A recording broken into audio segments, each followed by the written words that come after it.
Now, Bangladesh's Prime Minister of now 11 years, Sheikh Hasina Wazed, has been called a climate champion. In 2015, she actually got a UN award, and she's also the head of the Climate Vulnerable Forum, and that actually comprises 1.3 billion people whose everyday life has become a struggle with the ferocity of the early climate crisis felt in those countries.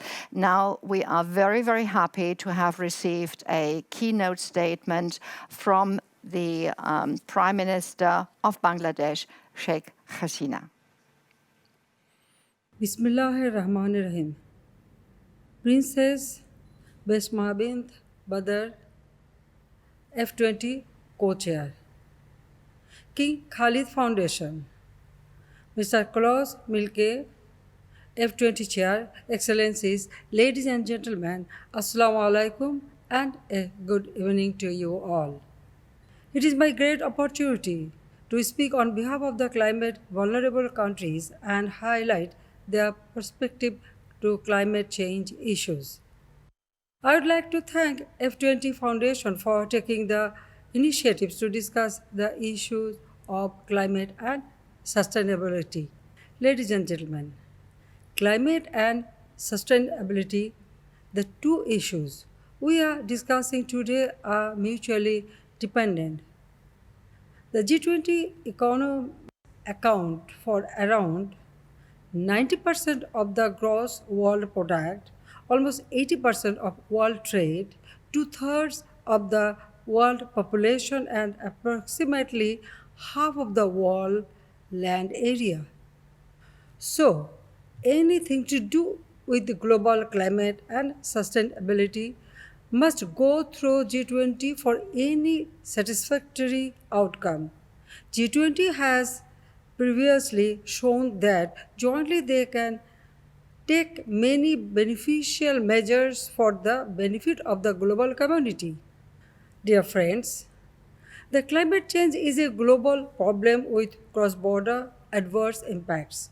So, it is the responsibility of the international community to take drastic measures to stop the activities that cause climate change. The same goes for sustainability.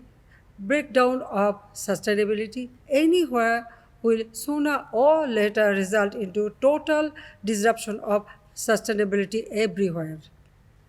Climate change is the ultimate existential threat and its consequences are expected to worsen in near and distant future. However, climate change has originated from the lack of sustainability triggered by human activities. As a result, we are experiencing floods, rainfalls, cyclones, heat waves, landslides, and droughts in recent years with more fury and intensity. Further increase of sea level, even for half a meter, could threaten the very survival of many climate vulnerable countries. An ambitious collective response is a global emergency now, and without the direct engagement of G20, nothing can be achieved to safeguard our children and their future. For that reason, the strict implementation of the Paris Agreement is critical.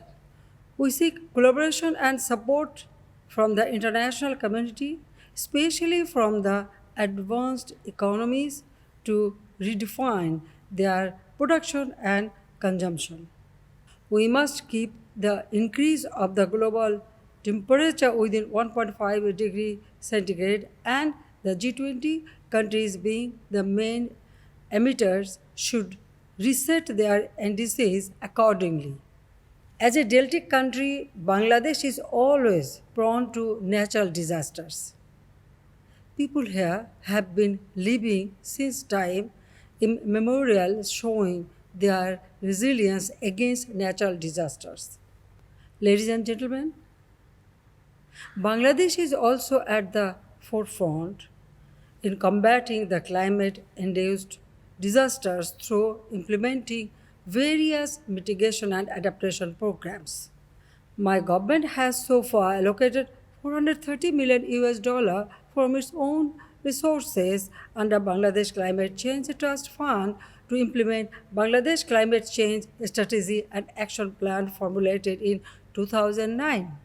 Millions of tree saplings are being planted every year across the country to offset the impacts of climate change, marking the birth centenary of the father of the nation, Bangabandhu Sheikh Mujibur Rahman. We are planting 10 million saplings this year alone. Our scientists have developed saline, flood, and drought resistant crops and floating agriculture technology. We have been expanding the construction of cyclone shelters program, first introduced by our father of the nation 45 years ago.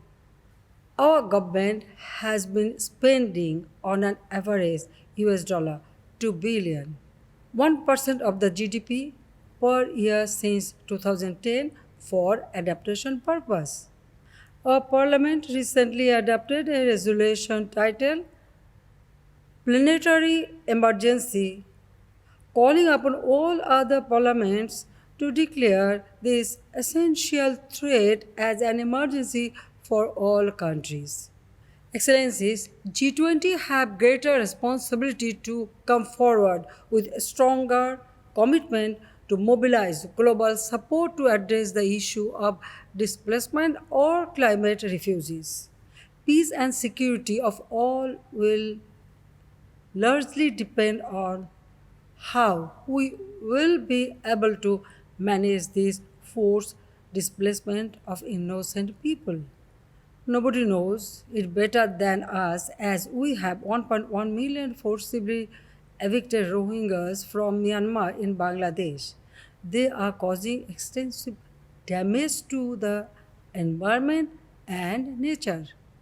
I will urge G20 countries to mainstream the issue of loss and damage, as in many parts of the world, the environmental loss has become permanent and irreparable.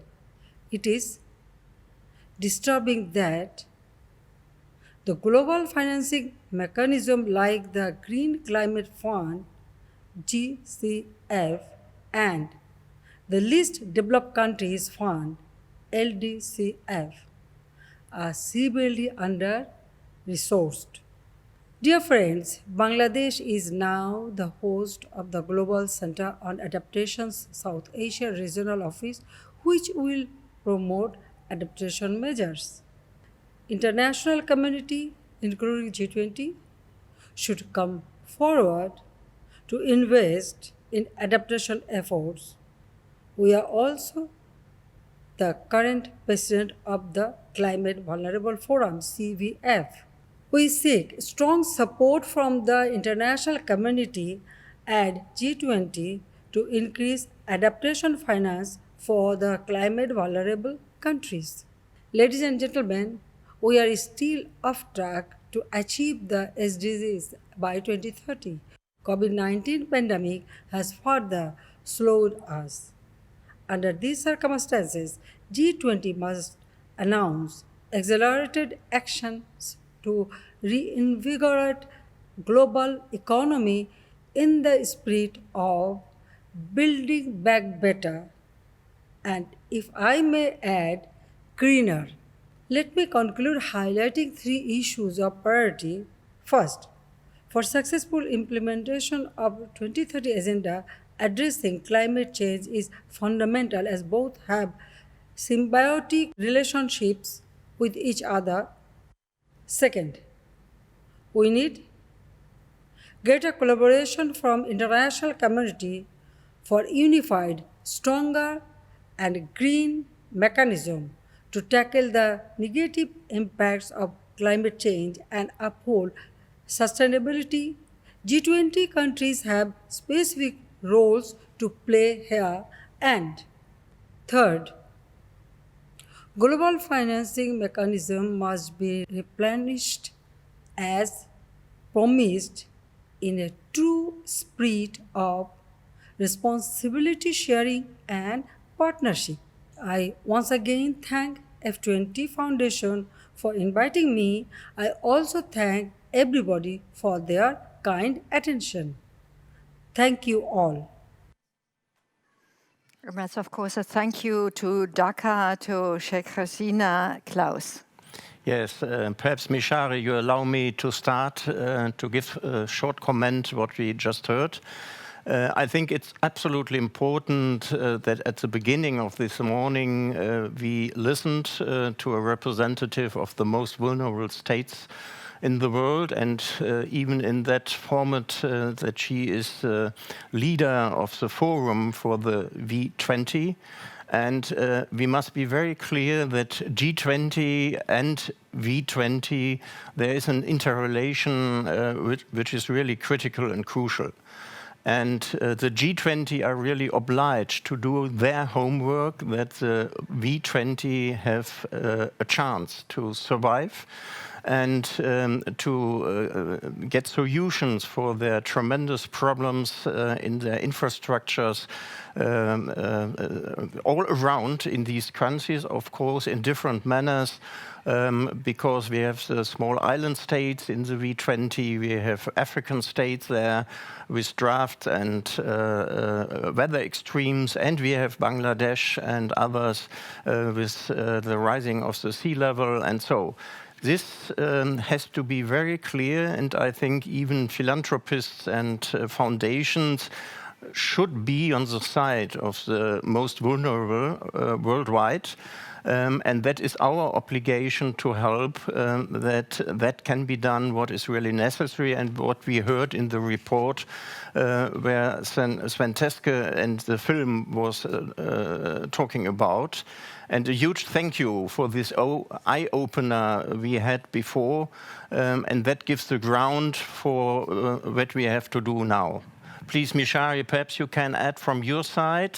Saudi Arabia is closer than we are, the industrialized countries, to some of these countries. What is your perspective on this?